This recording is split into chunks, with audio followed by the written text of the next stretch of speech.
Hello guys. Welcome back to my channel. Last class में हमने हमारा पहला सेशन था, उसमें हमने क्या पढ़ा था कि हम डॉट नेट के लिए क्या क्या हमें चाहिए। जैसे आपको एक आईडी चाहिए, मतलब कुछ आपको लॉजिक वगैरह लिखने के लिए आपको क्या चाहिए, एक आईडी। जैसे आप विजुअल स्टूडियो डाउनलोड कर सकते हो या विजुअल स्टूडियो कोड डाउनलोड कर सकते हो, करेक्ट। ये सब कुछ हमने डिस्कस किया था पहले पार्ट में कि इंस्टॉल करना है विजुअल स्टूडियो या विजुअल स्टूडियो कोड। फिर उसके बाद हम डॉट नेट एच डी के आप डाउनलोड कर सकते हो, डॉट नेट 9 या 8।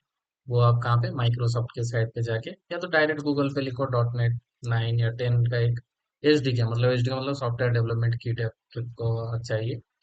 और वो आप फ्रीली डाउनलोड कर सकते हो माइक्रोसॉफ्ट के साइट पे। तो ये सब कुछ हमने पढ़ लिया था।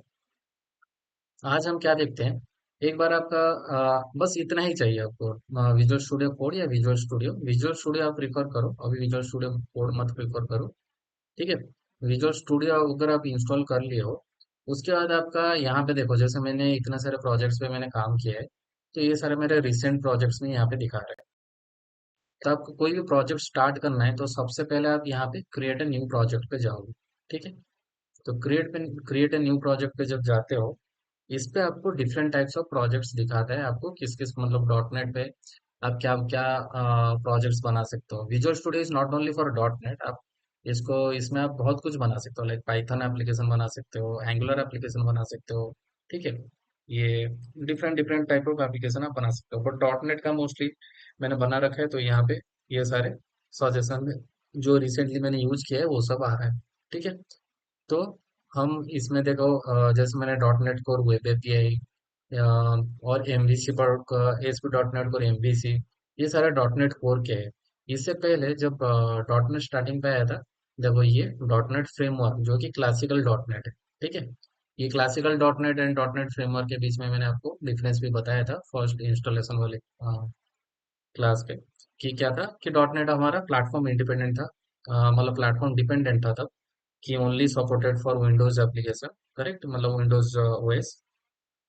एंड डॉट नेट कोर अभी प्लेटफॉर्म इंडिपेंडेंट है, जैसे ये कोई भी ओएस पे चलता है आपका, लिनक्स पे चलता है, विंडोज पे चलता है, करेक्ट। एंड ये सब मतलब बहुत सारे डिफरेंस हमने देखा था कि अभी dot net framework and dot net core के बीच में क्या है, ये सब हमने डिस्कस किया था।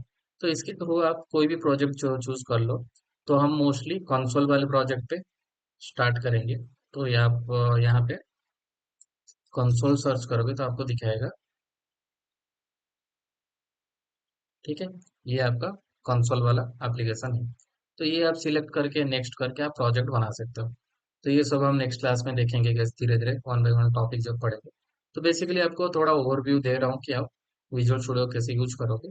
तो यहाँ पे आप कोई भी टाइप का आपको प्रोजेक्ट बनाना है, जैसे कंसोल बनाना है, या डॉट नेट कोर एप्लीकेशन बनाना है, या तो traditional dot net framework application बनाना है, या फिर आपको कोई भी एजूर का एप्लीकेशन बनाना है, एंगुलर का एप्लीकेशन बनाना है, सब कुछ सपोर्टेड है। जस्ट यहाँ पे आप सर्च करो, उसी हिसाब से यहाँ पे आपको टेम्पलेट्स दिखेंगे, वो टेम्पलेट सिलेक्ट करके आप अपना बना सकते हो। ठीक है। दूसरा है यहाँ पे क्लोन रिपोजिटरी। जैसे आपका गिट में बहुत सारे रिपोजिटरी अवेलेबल है, करेक्ट। मान लो आप यहाँ पे गिटहब सर्च करते हो, गिटहब एक रिपोजिटरी है, राइट। आपका एससीएम है, सोर्स कोड मैनेजमेंट टूल है, करेक्ट। तो गिटहब पे आप अगर आप जाते हो, जैसे मैं साइन इन करता हूँ,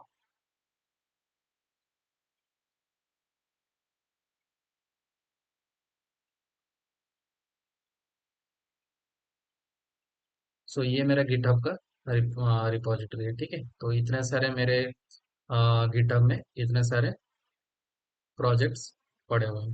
ठीक है। तो इनमें से मान लो कि आपको ये डॉट नेट वाला चाहिए। ठीक है। तो आपने इस पे क्लिक किया, इस पे क्लिक करने के बाद यहाँ पे आप कोड पे क्लिक करोगे। ठीक है। तो आपको ये देखो HTTP करके एक यूआरएल आपको आ रहा है, ये आप कॉपी कर लो। ये कॉपी करके आप यहाँ पे क्लोन रिपोजिटरी अगर करते हो और यहाँ पे आप पेस्ट करते हो वो वाला यूआरएल जो हमने लिया। ठीक है। ये अगर आप पेस्ट करके यहाँ पे क्लोन पे क्लिक करोगे, तो आपके लोकली वो प्रोजेक्ट ये जो अपलोड किया है मैंने गिटहब में, ये आपके लोकल में आ जाएगा। फिर आप उसको ओपन करके उसके अंदर प्ले अराउंड कर सकते हो। तो ये गिट क्लोन, गिट गिट से या कोई भी एससीएम टूल से आप प्रोजेक्ट क्लोन करने के लिए यूज होता है। ठीक है। तो हम आगे वाले मतलब ये जो हम सीरीज बना रहे हैं, this is purely for C sharp dot net. मतलब सी शार्प एक लैंग्वेज है जो कि डॉट नेट में यूज होता है। जैसे डॉट नेट में एफ शार्प यूज होता है, सी शार्प यूज होता है, तो सी शार्प मोस्टली यूज होता है। तो हम ये सीरीज पूरा सी शार्प के ऊपर बनाने वाले हैं। एंड सी शार्प के ऊपर आप मतलब डॉट नेट के ऊपर आप यूआई में, जैसे हमारा यूआई के ऊपर आप अगर कुछ बनाओगे then ASP dot net MVC आपका सपोर्टेड है। अगर आप डॉट प्योरली डॉट नेट में नहीं जाते हो देन आप एंगुलर यूज कर सकते हो। लाइक आप यूआई में आप क्या क्या कर सकते हो, अगर आपने एएसपी डॉट नेट एमवीसी कर सकते हो। ठीक है।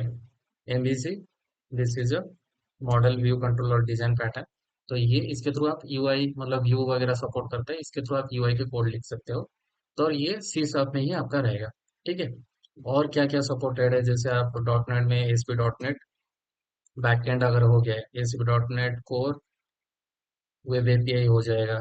ये आपका बैकएंड मतलब बिजनेस लॉजिक वगैरह आप इसमें लिख सकते हो, that is also return in C sharp. तो सी शार्प एक लैंग्वेज है जो कि ये सब बनाने यूआई एप्लीकेशन बनाने के लिए, बैकएंड एप्लीकेशन बनाने के लिए यूज होता है। तो वो पूरे सी शार्प में जो जो कॉन्सेप्ट्स है, जैसे ऊप्स कॉन्सेप्ट बहुत ज्यादा इंटरव्यू में पूछा जाता है, डिजाइन पैटर्न्स पूछा जाता है, डेलीगेट्स, जेनेरिक्स, ठीक है, ये सारे कॉन्सेप्ट हम ये पूरे सीरीज में कवर करेंगे। ठीक है। तो थोड़ा बहुत आपको आइडिया दे दिया। अब ये नेक्स्ट क्लास में हम स्टार्ट करते हैं व्हाट इज क्लास। मतलब उस कॉन्सेप्ट के लिए आपको सबसे पहला टॉपिक तो है व्हाट इज क्लास, ऑब्जेक्ट्स क्या है, क्लास के डेटा मेंबर्स देते हैं, आपका वेरिएबल्स क्या है, मेथड्स क्या है, प्रॉपर्टीज क्या है, ये सब पढ़ेंगे। ठीक है। तो आज के क्लास के लिए इतना ही। Thank you.